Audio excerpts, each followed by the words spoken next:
What's going on, everybody? I want to tell you about one of our sponsors today. That's Raid Shadow Legends. You've been watching this channel long enough. You've heard it's one of the only mobile RPG games that I have played.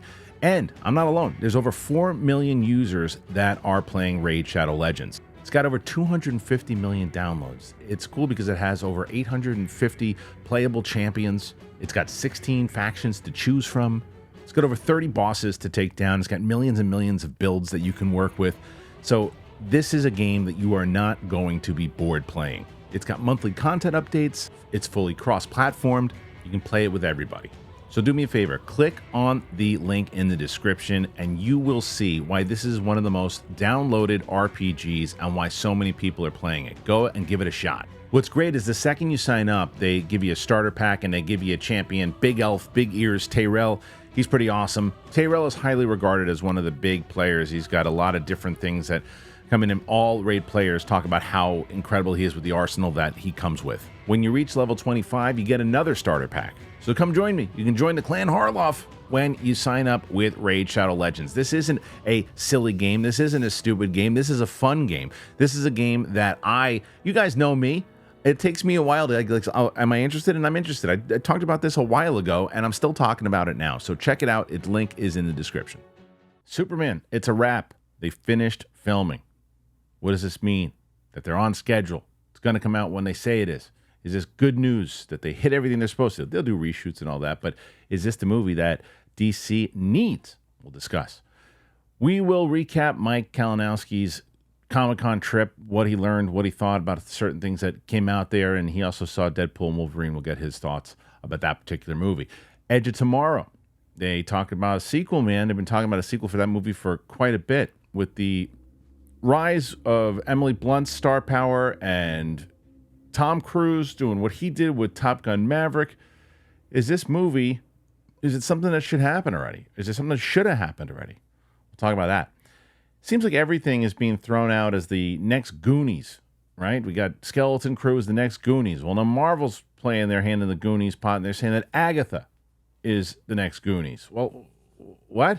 I thought it was a horror show. Now it's Goonies? We'll discuss that. So that's what we got for you today. It's myself and Mike Kalinowski, Apple Podcasts, Spotify, anywhere podcasts are found. Let's do it. It's the big thing. Here we go.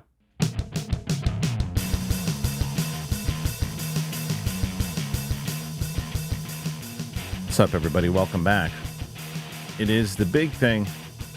It is Wednesday, and we are here with you guys, myself, Mike Kalinowski. All right, Mike, it's me and you. Steph is not here. They have to deal with our ugly faces. Yeah, why not? Why not? Okay, let's jump right into this. I want to talk about this Superman thing. Okay, James Gunn's Superman has wrapped filming. James Gunn has revealed that the filming of his Superman movie has wrapped filming today. The wrap coming just as rival Marvel Studios kicking off filming Fantastic Four, with both films opening in the same month next year. In a posting on Instagram, Gunn has posted a photo of himself and several crew members alongside David Cornsweet and Nicholas Hoult, who plays Superman and Lex Luthor. He captions the photo saying it's from their first week of shooting in Norway in tribute to the overall shoot now ending, and then he says, and that's a wrap. God bless our cast and crew whose commitment, creativity, and hard work have brought this project to life. I set out to make a movie about a good man in a world that isn't always so much. And the goodness and kindness and love I've encountered on a daily basis on the set has inspired me and thrust me forward when I felt too spent on a move of my own. Thank you all from the bottom of my heart. It has been an honor. The destination has been Superman, but the journey has been the toil and the laughter and the emotion and ideas and magic we've shared together on set, and for that I am forever grateful. Gunn is expected to segue from this into directing episodes of the currently in production second season of Peacemaker, whilst also editing and completing post-production on Superman between now and the film's release, July 2025. All right, Mike, so you hear this, and we get, as a DC, that's your first thing. You're the DC guy. So you hear this. What's your overall hope for, and how are you feeling? Because I look at it like when you look at a sports team, and they get this team, you got a new general manager. He's made some moves. How are you feeling about your team right now? Very confident. I had said it. I think I put a post out during Comic-Con because they revealed the new logo for DC just overall, which is like kind of the classic one that they've had for a very long time. I haven't seen a move that they've done since he's been announced that I don't agree with or don't feel good about. Um, yeah, that sum it up pretty good. It does. I mean, But again, people will say, you're the DC guy. You're always going to say something like no, that. but I Like, mean, that's I why was the guy that said it needed a reboot, and I'm coming from a guy that loves Zack Snyder and everything that came before it. So yeah, I mean, but that's why I asked you, because it's like, as where someone asked me the other day, it was on Patreon, I think, but they said, as far as Star Wars goes, do you think it's in a good place? I said, no, I don't. I as a fan, for me, I think it's in a terrible place. There are other people who are happy with it, but I think that it needs. I think Star Wars needs what DC got. I think they need someone new running it. I think they need a new slate. I think they need new ideas in general. But DC has that, and DC has Superman, and Superman was one that they haven't had this version of Superman in quite a while. Bryan Singer tried to do it with essentially just doing a continuation of the Donnerverse, but but it wasn't. I mean, there's parts of that movie that worked, but for the most part, it just seemed like they were just trying to copy something that worked in the past. This is taking the ideals of Superman and the things that originated in the comic that made him famous, and the question is going to be, can they get that Boy Scout mentality, and can they get people to like that Superman in the world that we live in today? I feel like the world needs that right now. Personally, I think that someone like that version, and I want to see what David Cornsweet can do, because I saw him in Twisters. He's a completely different, almost opposite character what Superman is in that movie. But he was good. The performance was good, so I'm excited to see what he's going to bring to it. But this movie, the other thing, it's well said what James Gunn has always done, and no matter if you hear behind the scenes, if you see from the product of when you're hearing the cast or seeing the cast with him, he creates an environment on there that people are having fun and they want to bring good work. So I feel like we're going to get something special. I mean, whether it's me just being optimistic or just judging off of what he's done over the past 5 years. Yeah, I mean, his kind of resume speaks for itself on what he does. So, I mean, yeah, it's like I'm the guy you don't have to sell on this kind of thing. So right, and you're more of it is exciting, but you're more of a Batman guy than Superman. I am. I'm not a big Superman guy. But so is this? Do you think he can get you on board liking Superman even more, or is it just the character's the character? We'll see, man. Yeah, we'll see. I'm pumped to see it, because it's like, you see this. They'll have reshoots. They always have reshoots on movies, but I think that they are. I don't think that the article was wrong to mention Marvel and the Fantastic Four, because they are going to be going up against them, and it is a kind of head-to-head battle that Gunn's going to have. And someone had asked, or I was talking about with Roka, and Roka's like, I don't understand why they didn't do anything at Marvel. I mean, at Comic-Con. And I think it was completely brilliant why they didn't. Yeah, now thinking about it, because okay, so they just finished filming this week. You're not going to take 3-4 days out of your filming to come down here. Well, you could have. It was tough. You could they have? Of course. Sure. But this is my reasoning why I think that it made sense for them not to. First of all, I don't think that studios should go to Comic-Con anymore. I think that they spend too much money and get nothing in return from it, except you can get the same if you remember, and this is the example I use for for Marvel. Marvel years ago, I think it was 2015, 2016, when they announced Chadwick Boseman as Black Panther, when they did this whole thing. They did it at the El Capitan Theater. It's their theater, cost them nothing. Oh, yeah. That was, and that was when they announced Civil War. Was it Civil War? It was Civil War, yeah. And they did a big thing for them. Yeah. And then they also do D23. It's their thing. It costs them. It still costs them money, but it costs them less, and they put more money back in their pocket because it's their thing, right? DC did something really great. They did the fandom thing for a few years. It obviously was virtual, and they have not. And again, being a DC guy, that first year was awesome. Ever since then, it's kind of puttered out. They don't have anything to do right now. But what James Gunn did very well. That first year was great. But James Gunn didn't announce his slate and all that stuff that was coming out. He didn't announce that at Comic-Con. He brought a bunch of press to Warner Brothers. Cost them nothing to do. Sent them around, did it. You can have, and he's got the same kind of traction that you would if you're spending thousands upon thousands of dollars to bring in actors and all that. It's like, it's not worth it financially for them to do this stuff. So that's part one for DC. The second is, why are they're just going to show, they do a Superman panel. I mean, why don't they just do the same thing? I guess the question is, when this movie comes out, I think does it come out the first week of July? I don't remember. Fantastic Four, I think it's the 24th, so I think it's the 10th. So it'll be right. So they're basically going to be doing like what Deadpool did. So they'll have Superman will come out, and if they want to do something at Comic-Con next year, if they decide they want to do it, I think next year they're going to be huge there.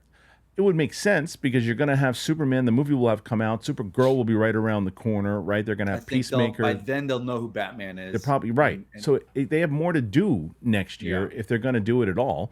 Which again, I don't see the need for. Minus, I mean, their fans are like, "Shut up, stupid!" The whole reason I go is to go to Hall H, and I understand that. But I'm just saying, business-wise, for studios, there's a reason why you've sseen studios pull out of these things more. Because I'll tell you this: this was a big. Because last year was the strike. The year before that was the pandemic. Yeah. Kind of was. So we were coming back. Yep. This year, aside from Marvel, and they had specific movie panels. They had like a Romulus panel. But it wasn't like the big, here's Paramount's big panel and announcing 5 films and 5 casts come up.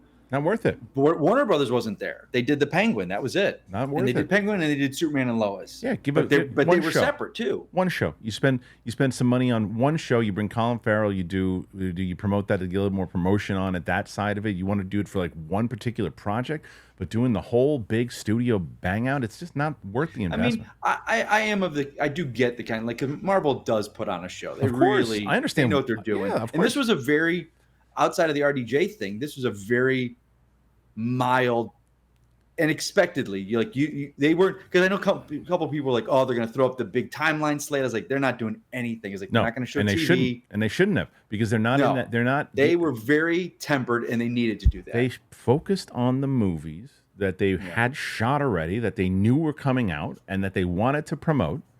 They did all that, and then they said, okay, we're going to give you one future thing. Well, we'll give you one, maybe 2 future things within the same package. Here are the Russos, and here's our Doom.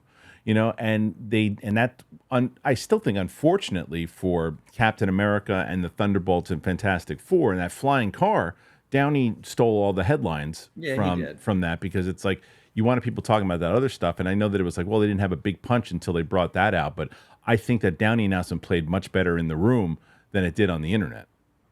Yeah, it did. And like the Cap stuff was okay. Thunderbolts I was very underwhelmed with, and that was did you go to the panel? Yeah, we got in. You were at the panel. Okay, yeah, great. I was there. Great. Yeah. So you felt the energy in there when it all went down, and but then you saw it. How did you? So that's a good question. Then when you're sitting in that panel and Downey comes out, must have felt like a wrestling event, to where he hops the Schmodown memories for you as the mask comes off and people lose their minds. But are you going, or are you buying the hype in the moment? I'm torn, because people had asked me, like, or I gave my predictions. I said, we're going to get who Doom is. We're going to get the new Kang. Yeah. And I said they'll announce the Russos as the Secret Wars directors. So I got 2 out of the 3 right. But like, because they announced the Russos first.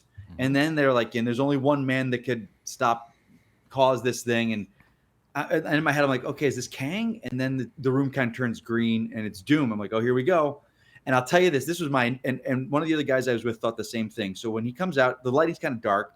He pulls his hands up to take the mask off, and it looked like his arms were dark. Yeah. And I was like, oh, fuck, is it Denzel Washington? Yeah. They talk about the greatest actor of our generation. Yeah. So that I thought it was Denzel until it was RDJ. And then I was kind of like, huh. I'm torn, because I'm really done with the variants multiverse thing. I'm so. But they said he's not a variant. That makes him more. I know. Confusing. They called him Victor Von Doom. No, I don't know how. So if this is just, he is like Gemma Chan in the MCU, where they're an actor playing a different role, completely different. Right. He's phenomenal, like, especially with what he just did in Oppenheimer, to see him go that way with it. But then on the other hand, I'm like, it does feel a little desperate. Like, that's all you had? Yeah, for sure. So I don't know how that's going to play, but we covered that kind of extensively on yesterday's show, and then I did a whole video on it, so we don't have to get into it again. But I think that you're right when it comes to next year for DC, even though I don't necessarily think studios should do that. I think that they're going to probably do a bigger push, because that's when this is the thickness of it. You've got Superman, which will come out, and I'm sure he's going to have a lot of faith in it. If it does as well as they hope it will be and need it to, then they're going to be able to start promoting Millie Alcock in Supergirl, And then, as you said, I agree. They'll probably announce Batman. Jensen Ackles, I don't think anymore will be. I thought he was going to be Batman. I would have taken that. I would have taken that to the Vegas bank. I thought that was going to happen. You would have, really? From all the rumors that I heard way. going around the scene, behind the scenes, he went in for meetings. I'll tell you that. And he was. I think he was closer than we thought. But then he wound up doing. He's doing this Boys prequel thing. So that's the end of that. Who do you want to see? I don't get. And I like Jensen Ackles, but I don't see that Batman. You didn't see, but you don't watch The Boys. You didn't watch The Boys because I probably would have felt the same way until I saw what he did in The Boys. He is great in that show. There's one. I think he's a British actor, and again, I'm kind of the mind. I want Batman to be an American actor. I think it's kind of those are our superheroes. Batman, Superman. They should be American. Tell Christian Bale that. I know, but hey. I'll say this is one of the biggest James Bond fans in the world. I don't want an American playing James Bond. Right. So anyway, there's a guy that people talk a lot about. I don't know him. I think he's in one of those British shows. He's not like either the Crown or something. Okay. Next time we come on, I'll find out. And I was like, oh, this guy looks good. Well, is that's your pick? I don't really have a pick, honestly. Okay. I don't.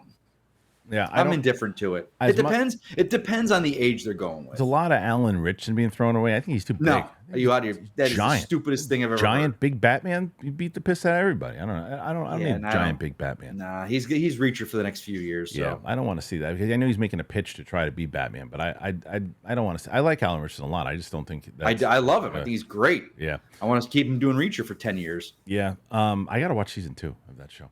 Mike just mentioned Jack Reacher. Tom Cruise played Jack Reacher. We're going to get into a Tom Cruise-esque story in just a moment. But before we do, I got to tell you guys about two of our wonderful sponsors here. I'm going to tell you about CREMO Body Wash and Rocket Money, two companies that I just love working with. And I'll tell you why right now.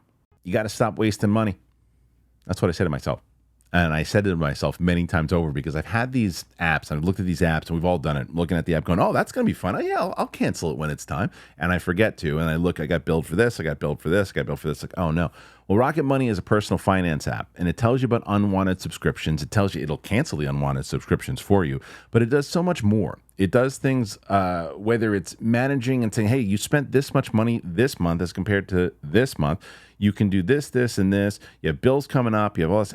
Every day I get notifications from Rocket Money. Every day I'm looking, it has helped me organize in ways that I never thought I'd be able to, and I love it. So if you go to rocketmoney.com/thing, it will change your life. You'll love it. Rocket Money is so great. It has over 5 million users and it has saved a total of $500 million in canceled subscriptions. It saves members up to $740 a year when using all the app's features. So you got to stop wasting money on things that you don't use. You can cancel your unwanted subscription. You go to rocketmoney.com/thing. That's rocketmoney.com/thing. rocketmoney.com/thing.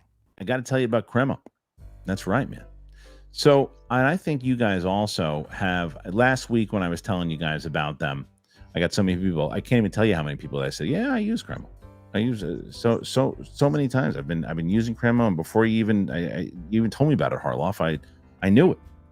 Because for me, after working in the studio all day, I want to go home and I smell like an alley cat. I want to go home and take a shower and relax. So I love going out on the weekends, but sometimes my friends, they want to visit some really nice places. It means I want to smell nice. My wife and I would go out. I was like, you don't want to, like I said, she want to go with like a mountain lion who's been sleeping garbage. She wants to go with someone smelling nice. And that's where CREMO comes in. So you want to elevate and you want to enhance your hygiene routine with CREMO Body Wash. It combines a rich lathering and hydrating formula with meticulously balanced, multi-layered fragrances for a superior shower experience. So I used it, even we were working in the studio here really late. And so I was like, okay, I used it, felt great right away.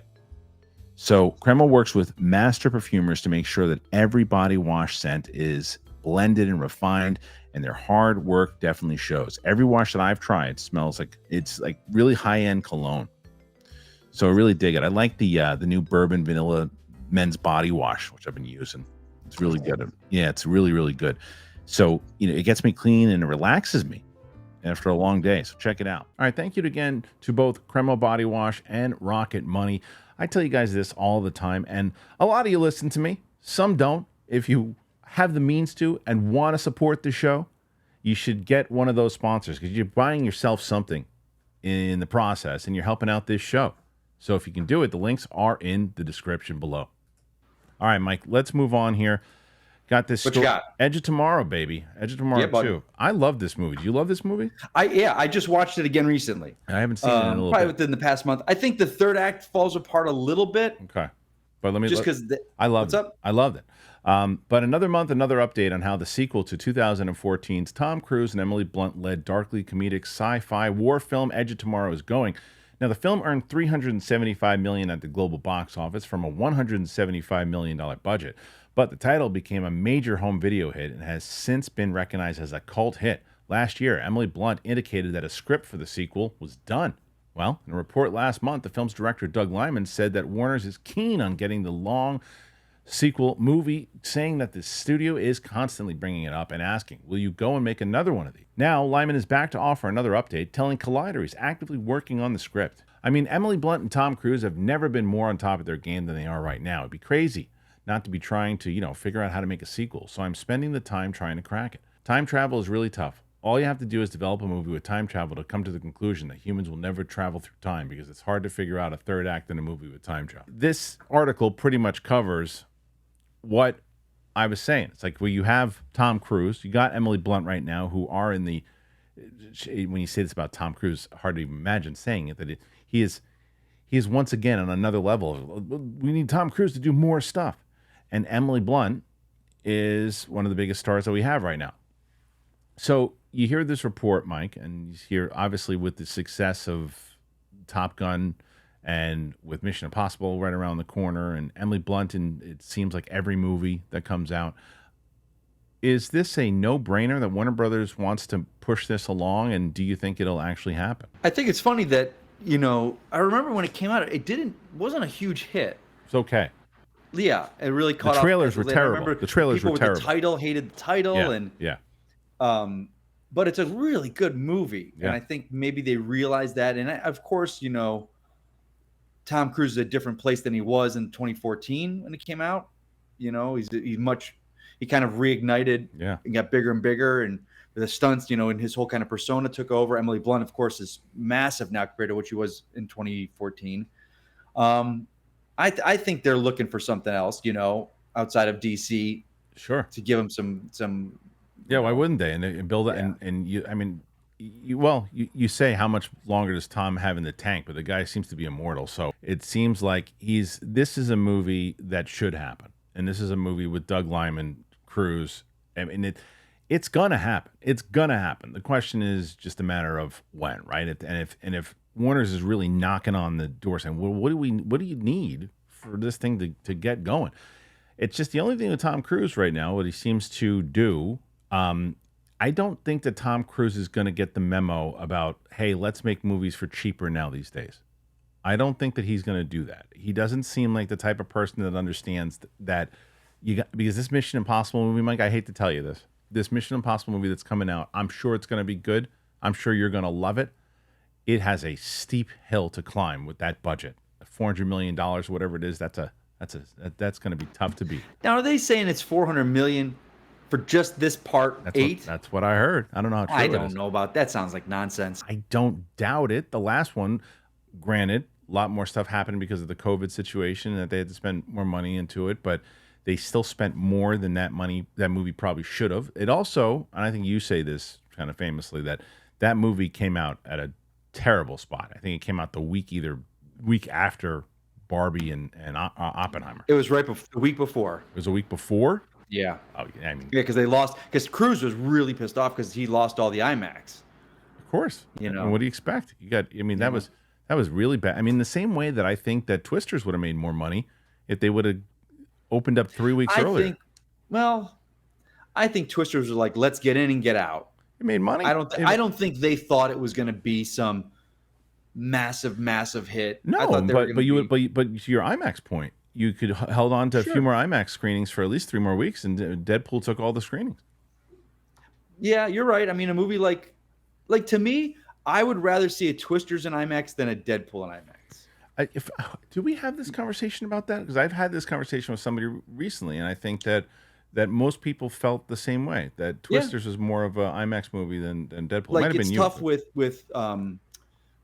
Mission Impossible and Oppenheimer. Like, those are both IMAX movies. Yeah, they do this thing in New York, the Real XD or whatever what it is, but it has like it's got the for Twisters that blows wind on you when the Twisters are coming. They sprinkle. You can choose to if it wants to sprinkle water on you and does all this crazy stuff.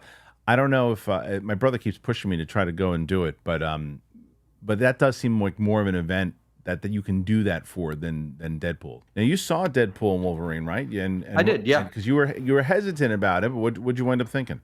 I loved it. Yeah, like such a great. Like I don't know if we talked about this. And my only kind of biggest fear was it was going to be just a cameo fest going from Fox movie to Fox movie, and it was going to lose the heart of what I loved of the first, especially the first one. And they doubled down on the heart.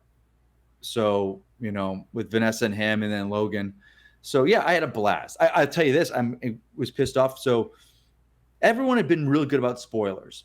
I'm walking the floor Wednesday night, and I walk by the Marvel panel, Marvel booth, and there's a giant mural. It's kind of like all the animated live action, the TV kind of filling out the words Marvel. And I turn my head, and there's a giant spoiler painted on the side of the mural. I'm like, are you kidding me? So Marvel kind of screwed everyone over at Comic-Con with that. Now you had you seen the movie already or no? I had not seen it yet. Oh, you hadn't seen it yet. Okay. It was. I don't want to say it. No, don't say it yet. But yeah, it was a character that was rumored, right. An actor that was rumored to be in it, but I hadn't thought about it. There was no pictures of this person, so. But then to see it, and it was clearly this person, the MCU version of this person. I'm like, fine, hell, man. Right. So, but you got a kick out of it. You got a lot of laughs and all that. A great time. Yeah, I saw it. Actually, I'll tell you this: me and Shannon McClung, we got tickets to see it Sunday night. Well, okay. We'll cap off Comic-Con, kind of our end of our night. We'll come and see it back home, and then we got into this. Our friend bought tickets for Friday morning in San Diego. So we were both driving home on Sunday. We're like, you want to see it? So I was like, yeah, let's see it. We brought our girlfriends and brought his wife. And then I actually enjoyed it more the second time. Oh, okay. Because I wasn't waiting like, okay, who's going to show up next? Who's going to show up next? Like I kept waiting for the cameos because you knew they were coming. Right. Right. So when I could not expect that and just enjoy the movie, I actually liked it better. That makes sense. That second viewing was great. A lot of the jokes that I couldn't hear because everyone was laughing the first time, I was able to pick up on. I thought it was going to play like a more rewatchable movie. As I was watching, I was like, I could see a lot of people going back for the laughs on this one. The movie is just doing gangbusters right now. Dude, I think it's going to hit $1 billion next week, they said. It's already hit 500, or it'll hit 500 by today. So, yeah, Deadpool and Wolverine. Mike was able to check that out. We talked about Edge of Tomorrow, whether or not you guys think it should happen. I want to hear your comments. Put your thoughts in there, man. Do you think that this is a movie that should happen? And if you saw Deadpool and Wolverine, what were your overall thoughts there? Because the MCU seems to be battling back a little bit, but Mike has said this before, and I agree with him, that now, you said you didn't love the Captain America stuff? No, it's not that I didn't like it. There just seems so much around it. Like all the reshoots. I mean, you've got Tim Blake Nelson, you've got Red Hulk, and you've got Giancarlo Esposito in there. It's tough because it's just three major villains. Anthony Mackie drops this thing that he's got extra Hulks in there, that there's more Hulks, and the Serpent Society. So I don't know, man. And then Isaiah Bradley's supposed to be in there with his whole storyline. I want to like it. Yeah, well, you got this. You got Captain America, and that movie needs to hit if they want to keep the momentum going of what Daredevil and Wolverine, Deadpool and Wolverine just did. Yeah, it's a very good point because I don't think this is the movie that, will show that they're back on track.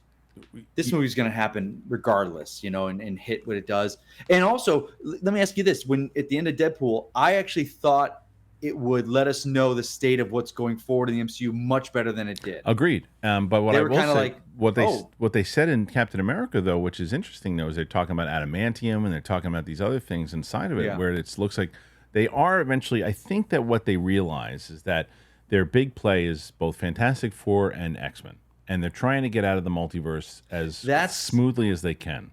That's what it felt like at the panel. It's like, all right, we got these 3 more movies. Let's wrap this multiverse stuff up. Let's get to the X-Men. Yeah, 5 more That's movies, exactly what it feels like. I think they're sweeping Kang under the rug. Yeah.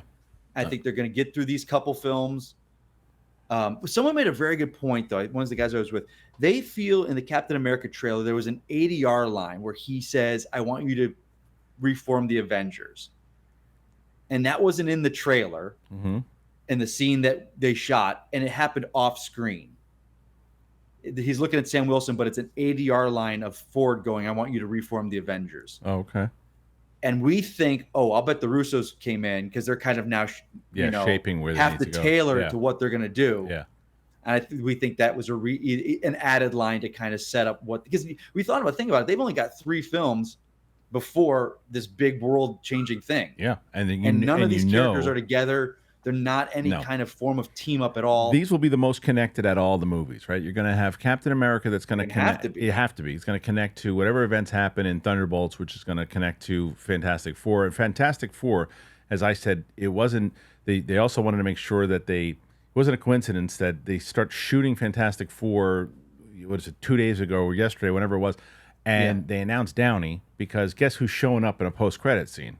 Oh, of course. 100%. That's where the first time you're going to see him is going to be in that. And that's another reason why you're going to get even more butts in the seats to see how they're going to introduce him as Doom. So the reason I bring all that up is because then they have, and there was no TV at Marvel, the panel. And smartly enough. Because that's why when you go to D23, which is promoting all their Disney stuff, it's Disney Plus, you should promote the stuff that's on Disney Plus there. Yeah. And that's what they're doing. And one of the things that they'll talk about for sure is Agatha. So this is a quote, Mike, I don't think I love.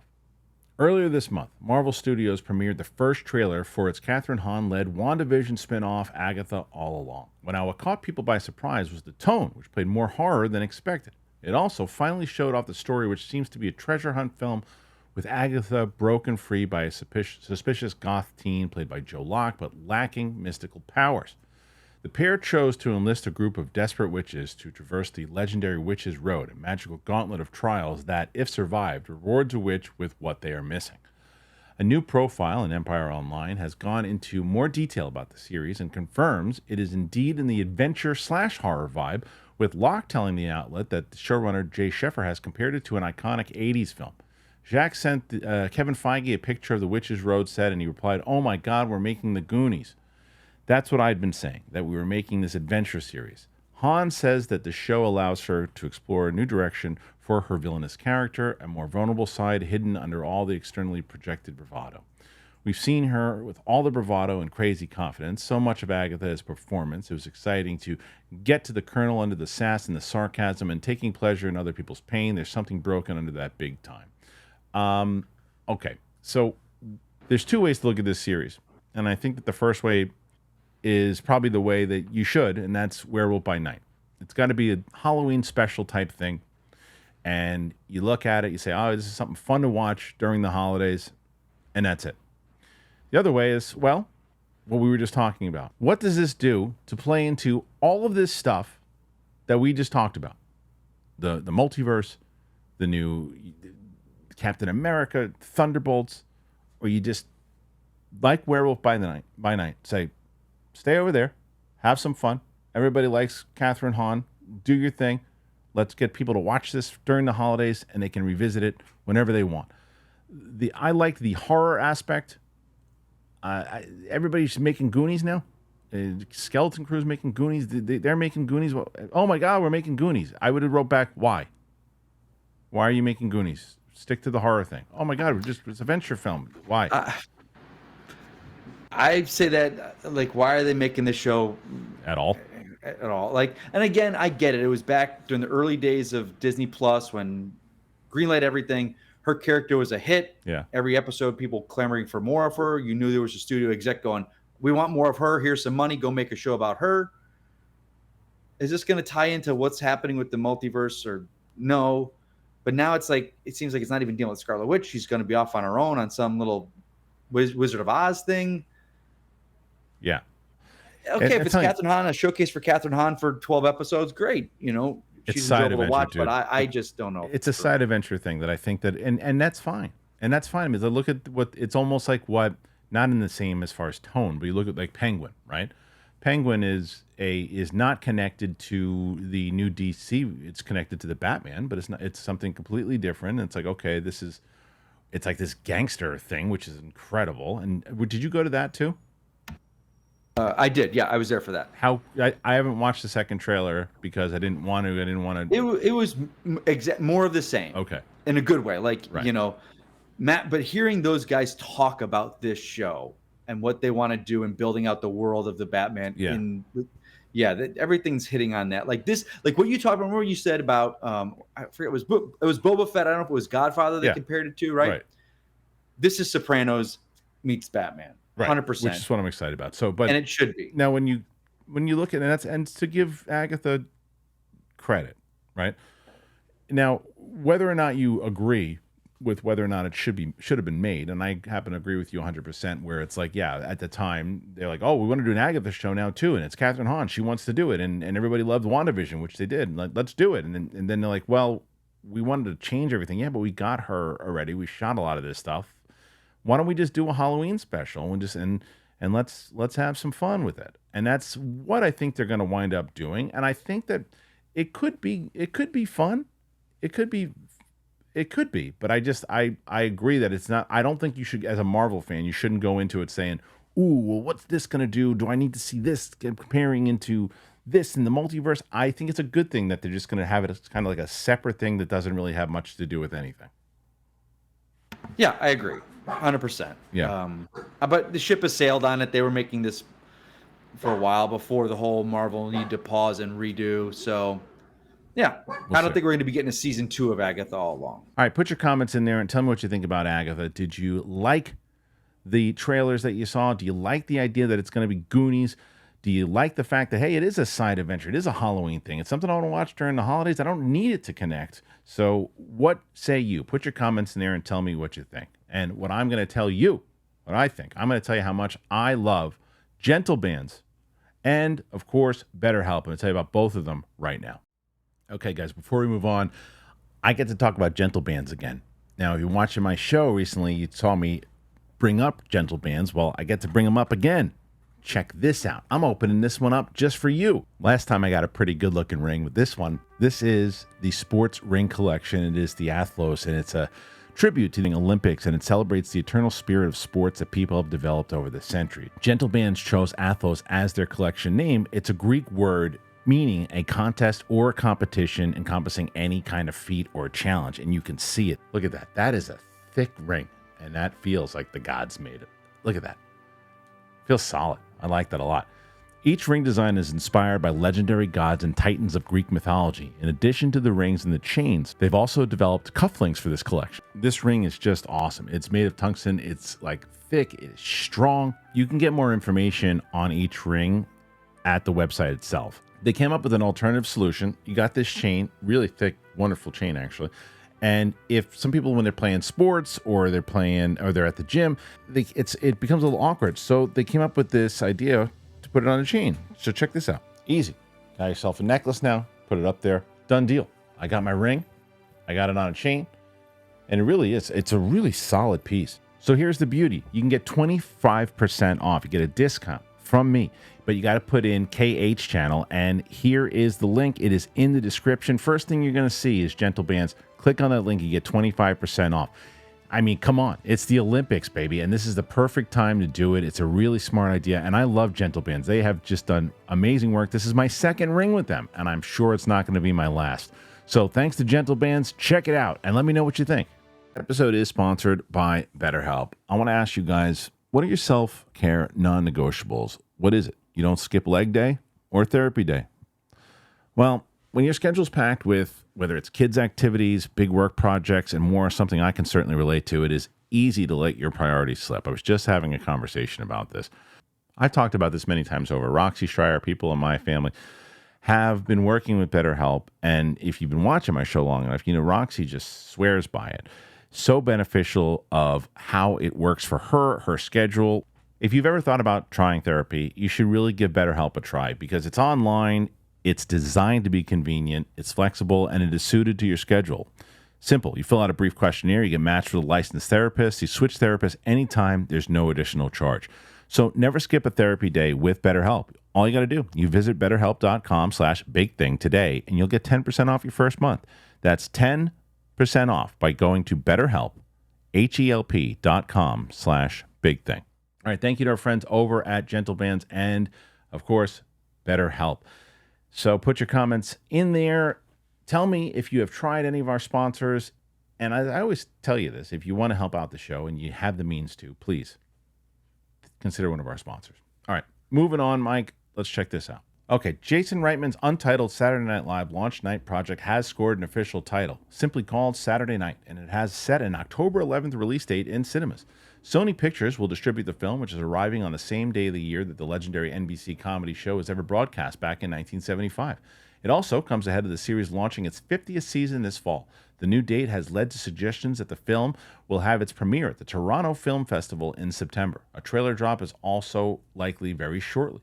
The packed cast includes Gabriel LaBelle, Dylan O'Brien, Corey Michael Smith, Rachel Sennott, Lamorne Morris, Nicholas Braun, John Batiste, Ella Hunt, Cooper Hoffman, and the list goes on and on. J.K. Simmons, and more. Reitman directs from a script co-written with Gil Kennan and based on a true story. The real-time film follows the behind-the-scenes events in the 90 minutes leading up to the first broadcast of Saturday Night Live. You know, I had no idea that this movie was coming out this year.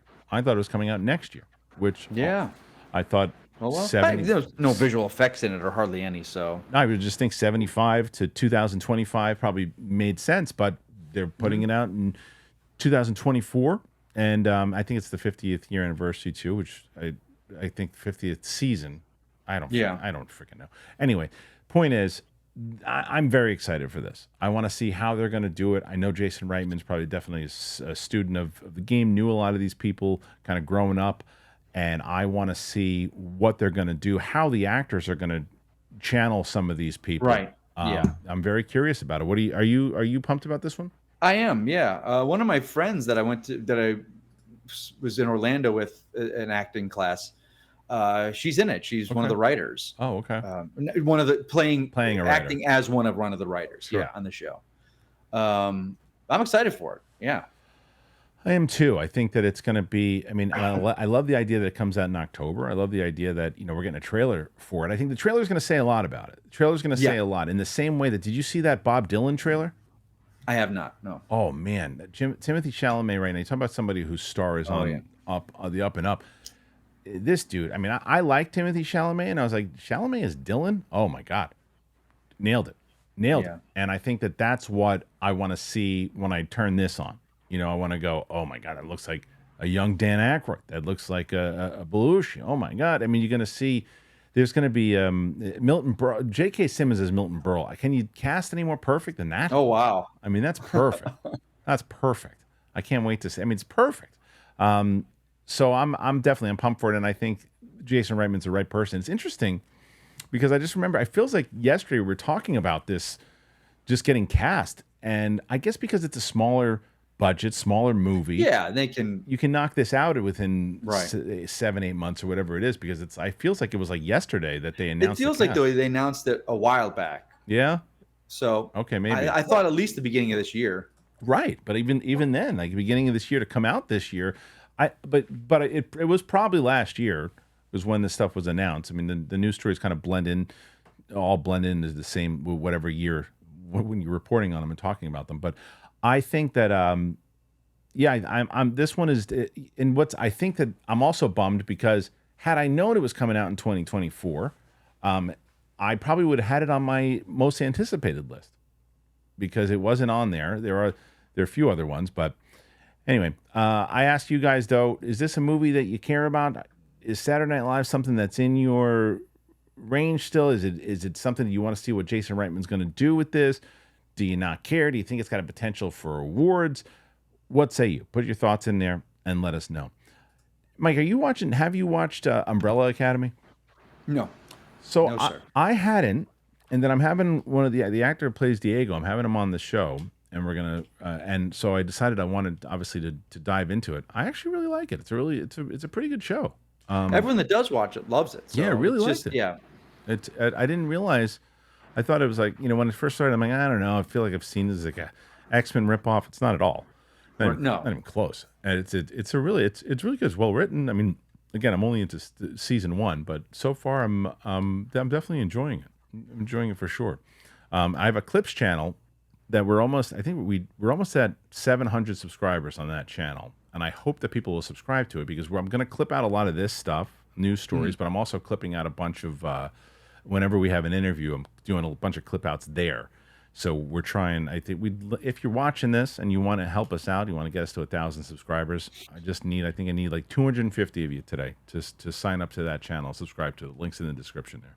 M. Night Shyamalan, he's coming back again, and he's got this movie Trap coming out. And so this is what I heard about this movie. So this movie, I looked to try to get a screening for it, and they were only giving screenings to people who were doing interviews for the film, and I couldn't get anybody from the film, so I couldn't see the movie. And I was like, oh, is that a problem? Because a lot of times when they don't screen for critics, Right. that means Yeah. But the news that I heard was the reason they didn't screen it is because there's such a big twist, they don't want it to get out. That's okay. So like watching this movie, the trailer. I talked to someone. I go, "What do you think the twist is?" And he's like, "I think you see it. Is he's the guy?" And I was like, "No way. I don't think Josh Hartnett is the killer. I don't think so anymore. No, there's something major that's gonna flip it on its head. I just hope it's not the daughter. Oh, I hope it's not the daughter. oh, That would be that there's something's major. It's too on the nose that Hartnett's the guy. Yeah, So- it seems that way. It seems that way, but Yeah. but who knows? Nonetheless, they're not screening it, and they don't want it to come out. This big twist, and so not only does M. Night Shyamalan is out there, doing interviews to the movie. He's back in cinemas with the Josh Hartnett-led Trap, which follows in the wake of the resurgence in his career in recent years. The genre filmmaker broke through with The Sixth Sense, followed by several well-received successes, including Unbreakable and Signs. The tide, though, began to turn with The Village, which scored a more mixed response, and then Lady in the Water began a run of critical and commercial disasters, including The Happening, The Last Airbender, and After Earth. Looking back at those duds, while speaking with The Atlantic, Shyamalan says if he could make The Village over again, he'd do everything the same. He adds that he still loves Lady in the Water. However, the two films that weren't based on his own ideas, The Last Airbender and After Earth, aren't so fondly remembered. Dubbing them his hired gun phase, he says, I'm so bad at that, and I felt so empty. Shyamalan then took a loan against his house to fund the low-budget The Visit in 2015, which cost just $5 million, and it made $98 million. Since then, he's had a successful run at Universal with Split, Glass, Old, Knock at the Cabin. With Trap, he shifts to Warner Brothers Pictures, who opens the film this Friday. Okay, so here's what I'll say about this guy. And and I don't know if it was his fault, more so the PR machine that came out with that Time Magazine article that called, is this the next Spielberg and all that, like in his young career. Like that was just a mistake to do overall. And he had those bad runs, and good on him. He admits it. I'm just not good at the hired gun thing. But what he did very, very smart was when he teamed up with Blumhouse and he started doing what we've been, singing to the heavens here about, is these lower budget movies that you can make. And if they make $95 million on $5 million, you look like a king again. Yeah. And that's what he's been doing. Now, I wonder, this movie doesn't look like it's a giant movie for Warner Brothers. As far as budget. So if you can get people buzzing about it and you can get people in the theater, this is the career that the guy needs. It's smart. It's smart business. So I root for him. At this point. Yeah, I do too.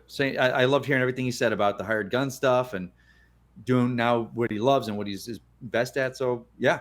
What do you think about this movie, though? Is this something that you? It's exciting. I mean, are you going to go see it though? Yeah, I'll see it. You're going to see it. I'm not a big horror guy all the time, but this is more thriller. It's more thriller. I think it's I'm digging it. And I like the idea of, even when we started talking, you and I, in the beginning, of like, we're like, well, what's the twist, right? It's like, the idea of like, well, I want to go see what it is. Am I going to? What I don't want to happen is that I want to go, well, we saw that coming, was the daughter, or if it's like, or we're sitting there going, kind kind of lame that happened. Then when I say I'm rooting for him, I want to be like, I did not see that coming at all. What? Wow, that dumped it on his head, and I'm so glad that they didn't screen that for a lot of people, so they were able to keep that quiet. That's what I'm rooting for. Yeah, I agree. I got to tell you, you're not the best color commentary person in the world for nothing. Well, I got Johnny Lawnmower that left your place when you left. He was like, I miss Kristian. I miss the gang. So he came over to your place. I got to come over here and be a leaf blower. So now I got Tommy Leaf blower over here. Okay, well, see, ask him what he thinks about Shyamalan movies. All right, let's move on then, because your commentary is just second tier here. All right, here we go. Let's check this out. So, Mike, I know you don't watch House of the Dragon. You don't watch Game of Thrones. You got that right. But how's that for commentary? Terrible. So what I will say is this, though. I think that you'll be able to at least chime in on this. The House of the Dragon Season 2 finale leaked online in late 2020. The whole thing? Well, if you let me read the story, you're going to have all that information. In late 2022, Game of Thrones spin-off series House of the Dragon suffered an online leak. It was the first season finale popping up online 2 days ahead of its intended air date. Well, cut to today, it's happened again. This time, half an hour of the show's second season finale emerged online via social media a full 5 days ahead of its intended broadcast, according to Variety. The videos leaked onto TikTok on Tuesday night, with the clips pulling tens of thousands of views before taking down a few hours of posting. The TikTok account was banned, but the damage was done as the videos have made their way onto social media platforms. The first season leak came from a distribution partner in the EMEA region, according to HBO at the time. No word officially on HBO about this one and where it might originate. One candidate it won't be is media screeners at HBO, as HBO tried to head off piracy of the second finale by not sending out early screeners to journalists. That obviously hasn't had any impact.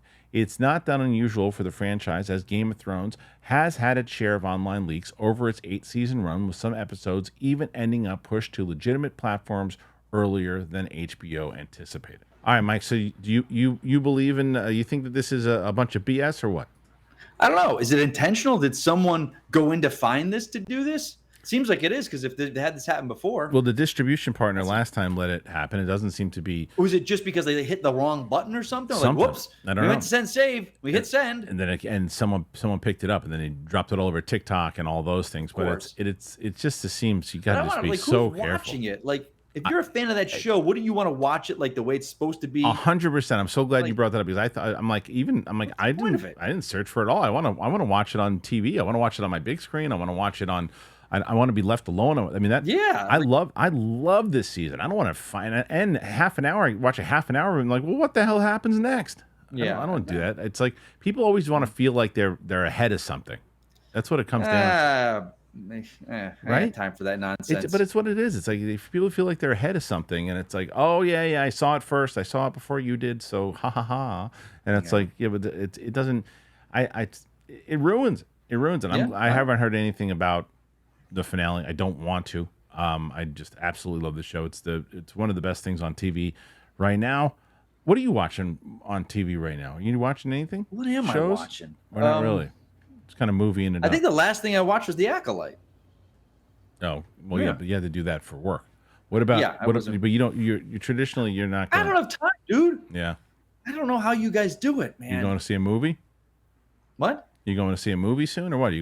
What's next in the theaters for you? What is next? I don't know, man. Yeah. No, Cape Crusader. What's that? I mean, the I know animated it's Batman. Batman. Oh, okay. And there's some tomorrow night. Well, check this out. Did I show you? Have I shown you this? I know I did a thing on Instagram about it, but I gotta. If you were in town. Oh shit! Look at that. Isn't that cool? Yeah, that year, and then The Old Man season 2. Oh, when's that come out? That doesn't come out September. Oh, is that? It's either August? I think you're the end of August or beginning of September. I think you're right. It's September. I'm excited for that one. Yeah, I'm excited for that. All right. Well, look, we did it. Thank you for joining me here today, Mike, and thank you to you. Thanks for having me. So, where can they find you, Mike?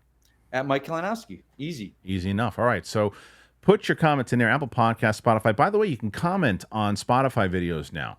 And if all of our episodes are up on Spotify video, so we're making a heavier push inside of that. So if you are on Spotify, go comment on some videos, because it helps out. It'll help us out, get more people to check out our show over there.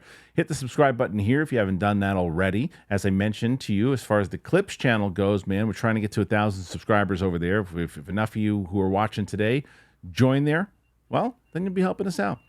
So for Mike Kalinowski and me, we'll see you next week, and Steph will be back, and that's it. So thanks again. See you later.